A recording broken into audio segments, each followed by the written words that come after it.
Welcome to the SJ Child Show. Thank you for all your continued support. You can find us at sjchilds.org. Enjoy the show. Hi, and welcome to the SJ Child Show. Today, my guest is Kirsten Fowler. And Kirsten and I finally got to get together after a couple failed attempts. And it's so nice to have you. Thanks for being here today. Thank you for having me. I'm so excited. Yeah, it's going to be a great conversation. But before we begin, I want to ask you a question. What can you say is the most important thing you've learned on the journey that you're on now? Honestly, I would say, well, there's a couple things. First of all, I've learned not to judge others. Beautiful. Yeah, I think that there has come a lot of understanding in being a special needs mom, where when I see others, I'm just like, nope, I don't know what's going on. And so, I just show love and compassion and help where I can. And then the other thing that I would say is that you can have joy along the journey. It might look different than other people, but there's happiness in the hard times. I love that you said that too. And how funny that sometimes, well, all the time, rather, our lives align in these patterns that sometimes we don't see until we're in them or out of them. And just last week, I interviewed ladies that did co-wrote a book, Leading with Joy. And how even as, and it's funny because both of them weren't parents.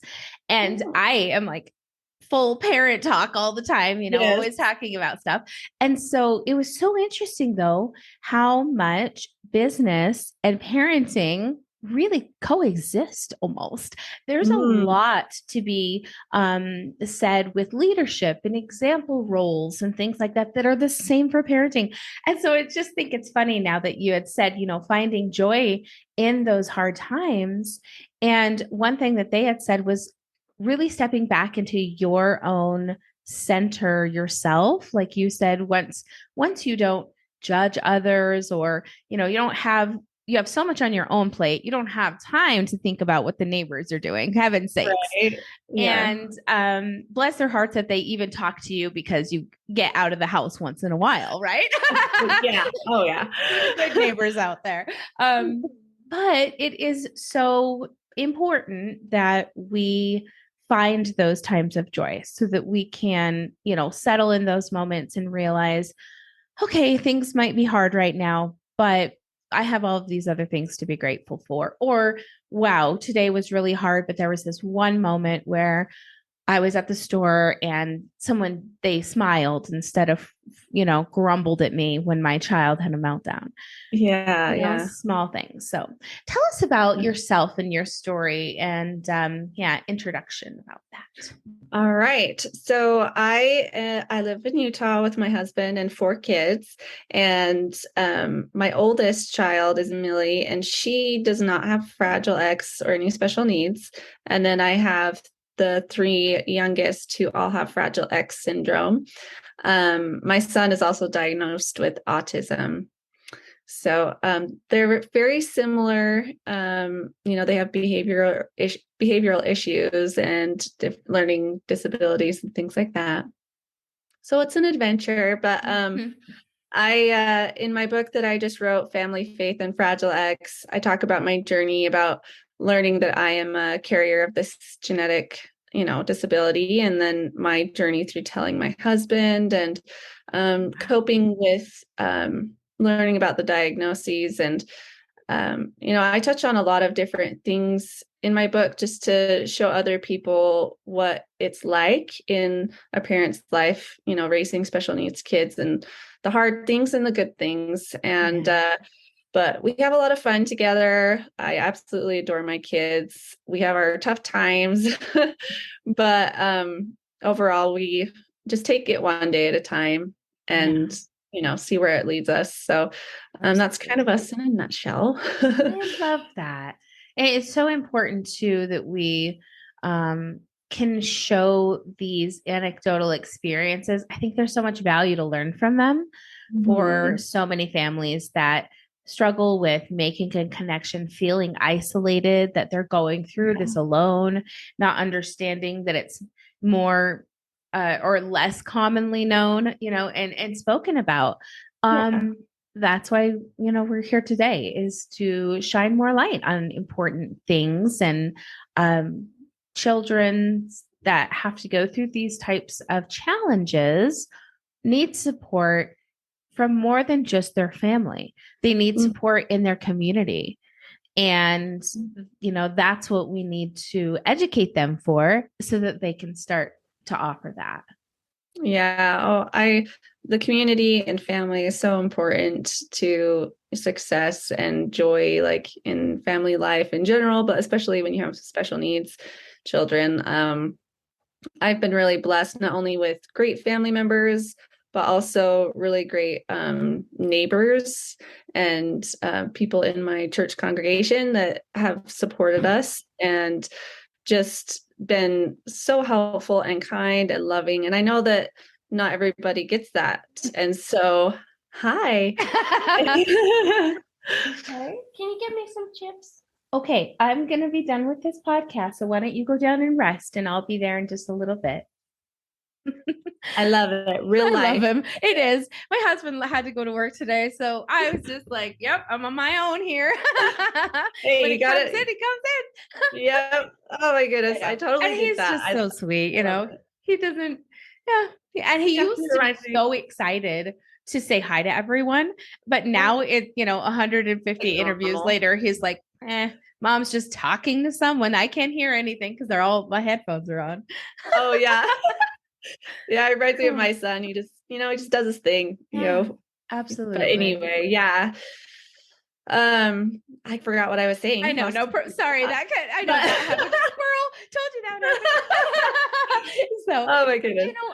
I don't know a lot about Fragile X. I know that, I know someone, like I told you, and her son, but that doesn't mean you know anything about it when you know somebody that's, celebrates a day or whatever. Tell us more about kind of the medical side of it and what it is, how it affects the body. And then tell us a little bit about how it's affected your family, and what kind of challenges that the kids have.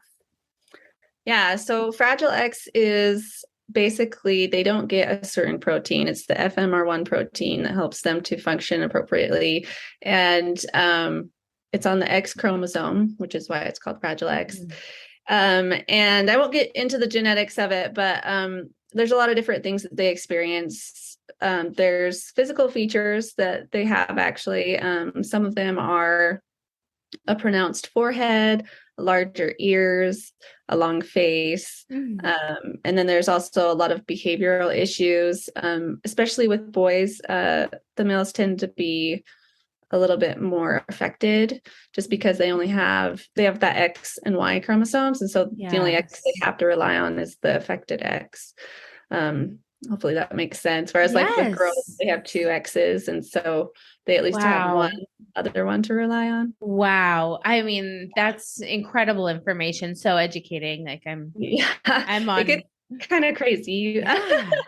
But so yeah, they deal a lot with aggression, which is really hard. I think that's one of the hardest ones for me personally. My daughters don't have that aggression as much, but they deal a lot with there's anxiety, major anxiety, sometimes even depression. And even in carriers, which this is different than most, but carriers actually have some different issues that they deal with as well. Anxiety, depression, autoimmune disorders, and all of those fun things that, they deal with on the side. Wow. So as far as how it affects my family, honestly, it's our whole life.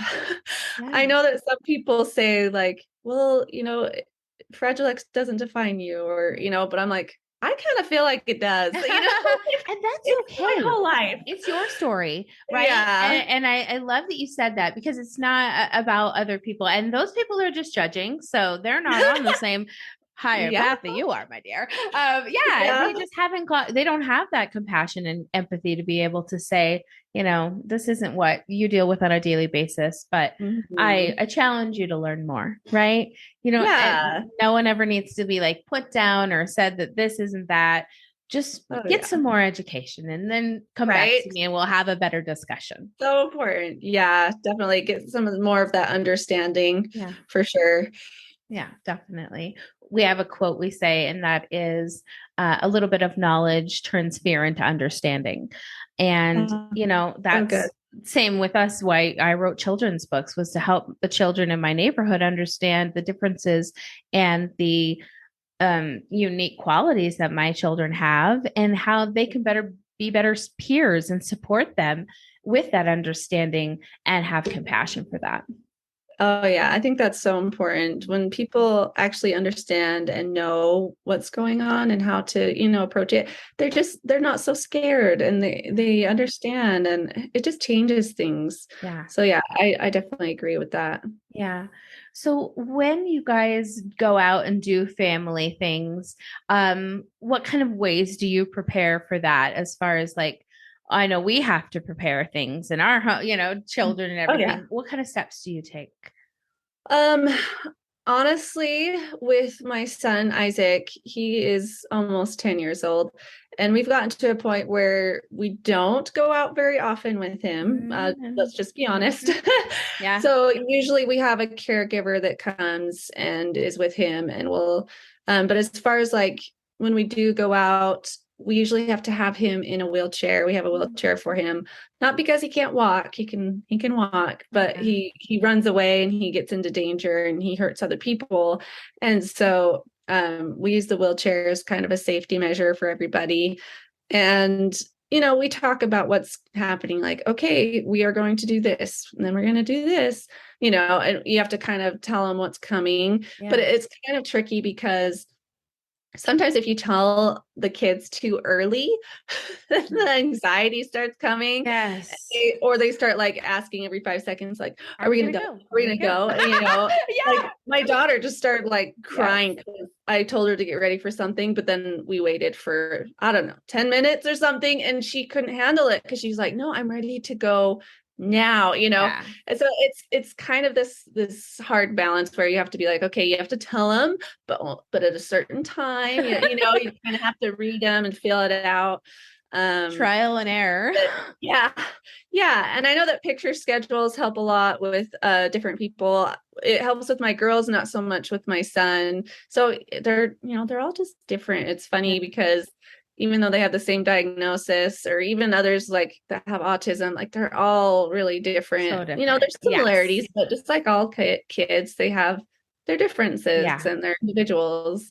And so, but yeah, So it interesting. it takes some sometimes it takes mental preparation on my part, Yeah. just to be like, okay, this is like, we're gonna do this and it might be kind of hard and people are gonna stare at us, but it's okay. And Yeah. just kind of mentally Absolutely. prepare for what might be happening, and realize that, okay, they're probably gonna do this, but I'm gonna choose not to get angry and I'm gonna be calm, and Don't engage. just things like that. Yeah. Exactly.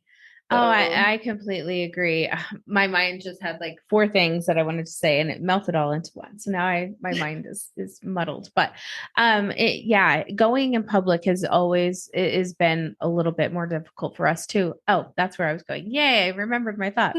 Um when I when my husband got his autism diagnosis, I was really excited that I could look at him and say, okay, now I'm going to pick all of these things apart that I see that are, I know are his like accommodations that I make for him. And uh-huh. I'm going to look at my son and oh my gosh, when I layer them up, it's like there's so many of the same types of needs. Really? Their Wow. sleep schedule is wacko and bless their hearts. They sleep on like 5 or 6 hours and then they'll stay awake for, however 16 and then they'll sleep for another 5 or 6. And so it's never the same time of day or night for my son. Oh, And my husband obviously has to regulate his because he's an adult and he has to go to work and those yeah, types of things. yeah. But on the days that he doesn't, he'll sleep at all hours of different times of the day and things. And it's been something I've never, it's been 18 years. So it's long enough that I've accepted all of it, like I don't even argue, or I would never, but I didn't, it's whatever. It's his own kind of things. But when I start to look at the differences, between especially like our daughter and son, then I look at their dad again, and I'm like, oh, but she has these these kinds of things that match up with dad in all of these other ways. And okay, well, now I can see where like he is a little bit antisocial and really doesn't like to engage in social activities with other people unless he's known them for a really long time. He doesn't want to meet somebody. He doesn't want to talk to somebody. And it's funny because here I am. I'm like, oh, hi, everyone, and we're just opposite as can be. But my daughter's a lot like him. And so when you're raising a child and you're raising a girl, the social norm, oh, say hi to everyone, say thank you for everything, be a good girl, blah, blah, blah. Well, with her, it was like, people would say, oh, you're so pretty. I told you she was really cute, and people would say, oh, you're so pretty. Yeah, I know. Yeah, I know. And it's like this, like, how could she say that? But bless her heart, like that confidence is just there. Like there's nothing good for her. It's literal. Yeah, it's like it's the truth. It's the literal truth. Like, why are you telling me something I already know, right? Or something. Yeah. It's this funny, but when I found out exactly when I found out I was on the spectrum, I was then able to be like, oh my gosh, mind blown again.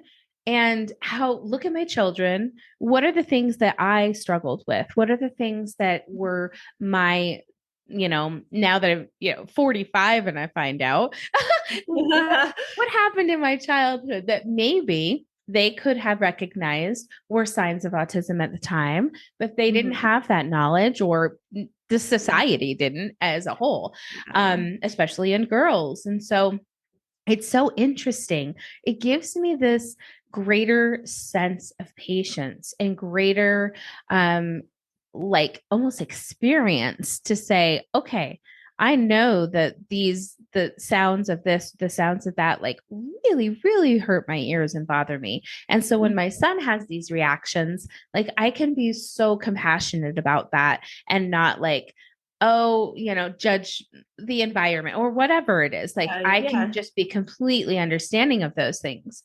What about for you as finding out that you're the carrier? How do you see that and look at your children and kind of overlap that information?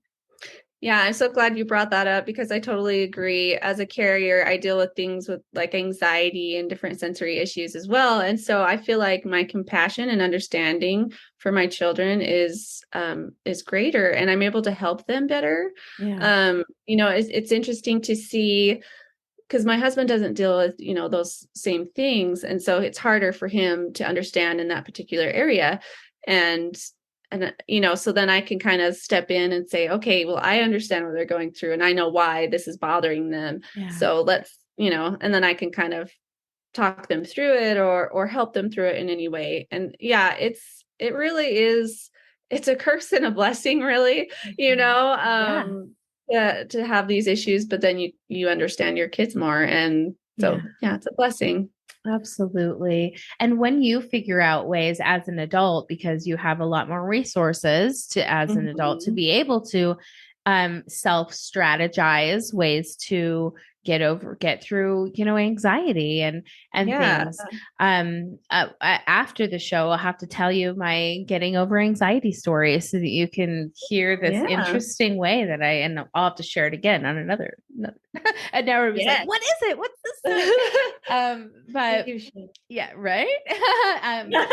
I'm gonna make them all wait. But no, it's so important though. But as we gain these kinds of skills and then we can model that behavior, then we can help our kids learn how to manage those types of social, things. And oh man, when we are about to get ready to leave, the same thing. Can't say it too early, can't say it too soon.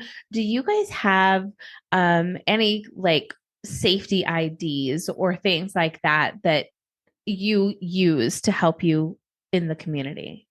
Actually, no, because my son who would need it the most, he will not keep anything on. He doesn't keep his shoes on. He Sure. doesn't keep any. So like we haven't really found anything to help with that, but I've always wanted to. I've looked into different things, and Yeah. I think those are actually really great. When they can put it on their shoe or on their Yeah. wrist or whatever it may be to help, because my son has been lost before. They've gone on school field trips and I get a call, hey, he's run away. And I'm thinking, what? Oh my goodness. And, different things like that. So I think it is really important to have. Mhm. I just have to figure out a way to do it for my son. I have great ideas for you. Don't worry. I have Oh, great good. Yes. resources and great ideas. So I'll Thank share those with you for you. sure. Absolutely. Yeah. Wearable QR scan codes that they can be sewn onto like anything onto a shoe. But like you said, sometimes Oh, if you that's take a shoe off. Um, yeah. but there's also just these. I'm just going to send you one when I have another one. I make these vehicle autism safety kits that have, and of course, you don't have to use them just for autism. They can be Oh, yeah. changed for everyone. But the thing that ties it together is just like an alert sticker that goes on the car that says there's a personal profile inside the vehicle with this individual's like needs. And Oh, so wow. then there's this personal profile in the vehicle, and you can just, I'm trying to see if I have one like right here in front of me. I have the little sticker, Oh, cool. and this one says an autistic individual lives here. And you can also put them like on your front door so that if emergency responders ever come, they That is know, really okay, good. there's somebody that I need to help here with support. And then the profile, of course, shows them, all of the needs, the de-escalation, the triggers, and all of the things that That's you, excellent. yeah. Wow, So that's I want to amazing. share that with you for sure. So you guys can have those for your Yeah. family. Yeah, I think 100%. that's wonderful. In my book, I touch a little bit about that and safety. So Yeah. I'm glad to hear more of that because, like with police and different things, like it's important that they know that your kids have these different disabilities Yeah. or issues of different kinds, so they know how to handle Exactly. it. What So it city doesn't. do you live in? I live in Springville. Okay, and I'm in West Valley, and we just trained Oh, our okay. police department at the beginning of October. It Oh, was excellent. so much fun to be a part of it. It was so much fun Awesome. to see how much they wanted to learn and how the information the Utah Autism Council brought amazing information, and Wow. it was just fun to join them on that experience and be That's part of it. amazing. Mhm. Kudos to you. And I passed out yeah, my stickers and all of the things and just said, if you see these yeah, on cars, now you know that they're, so yeah. And just I think trying to that educate. police officers, I think they get a bad rap oftentimes in the Yeah. media. And there's the good and the bad, but most of them, I think they're just there to help. Like I've Right. had so many They just are, experiences. don't know. Yeah. In Yeah. fact, I just shared an experience with people about I couldn't get my son into the school the other day because he wouldn't get in his chair. Like, because going from the car to the wheelchair to the school, it's difficult. And usually he rides the bus, but so I actually had to have a police officer come and help me to get him in his chair and and he was just like, he was so nice and so kind. And I love I really that. appreciated it because Isaac probably wouldn't have gone to school because I'm not that strong. Big kid. Oh, bless your So heart. yeah, so it's just I really appreciate those in the community willing to help. Yeah, So I think that's awesome absolutely. that you did that. Oh, thank you. Let's talk about your book. Tell us about the book, the title, and all of the good stuff. Okay, so it's called Family, Faith, and Fragile X, the raw story of a mother with 3 special needs children. And I purposely put raw in the title because it's very real. Some of the feedback that I've received is that it's hard, like people cry when they when they read No. it because there's really hard things that I've gone through and that other special needs moms have gone through that some people would just never imagine. Yeah. And that's part of why I wrote the book, is because when I would tell people what my day-to-day life was like, they were just so surprised. Like, you live that every day. And I'm like, yeah, that's my normal, And but in my book, I have a bunch of different topics, what it's like to be a carrier and all of that, what it's like to get diagnoses and going through the grief cycle, and I don't know, I talk about simple things too, like brushing their teeth, doing their hair, like how hard it is for like just those little things. But one thing I've been surprised, because my audience I was looking at when I wrote the book was, other mothers like me, Yeah. other carriers, but it has actually reached so many other people, and people that don't even have special needs kids, Wow. because a lot of the topics that I touch on are, about keeping your marriage strong. And, like I talk about all different things that people really connect with. And I've had other mothers that have said, every mother should read this, because, although my life may be a little bit more extreme than others, they can relate to it. And I've really just enjoyed hearing other people's views of the book and how it's helped them and changed their lives. Like that's why I wrote it, to help Amazing. other people. And the fact that it's helping even more than just my little audience that I had in mind is just, it's been amazing, really. Yeah, absolutely. I agree. And that's like why I started this podcast too, is realizing the value in being able to reach so many people and talk about so many different topics that are special and need to be talked about more, to be what is normalized, Yeah. normalized in society. Mhm. Compassion needs to be normalized. I know, right? Kindness, yes, all of the things. And like you had said, some of the biggest lessons you had learned, not judging people and really having kindness and compassion. And it certainly shows in the way you speak about your family, the way you handle yourself, and the way you share your story and that vulnerability. So thank you Mhm. so much. I'm honored to, we got to create that kind of in a Yeah, sense and it's for been so people. fun talking to you and hearing Yeah. about your story as well. I think it's Oh, we'll definitely have to get back together and do it oh again. yeah, I hope let's that that would be the connect. case. Let's do. Well, thank you Yeah, so much for being on the show today. And yeah, we'll definitely be in touch. thank you.